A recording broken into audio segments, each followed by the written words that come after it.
before we go, I'm not going to make the mistake to not bring some tools with me. Now we're not going to bring the whole bag because that's a little ridiculous, but we're going to bring the needle noses.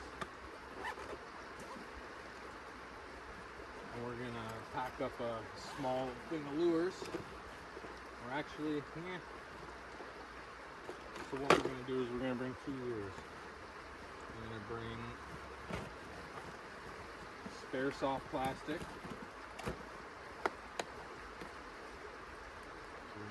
Spare one of those because this has been having some luck in the river here.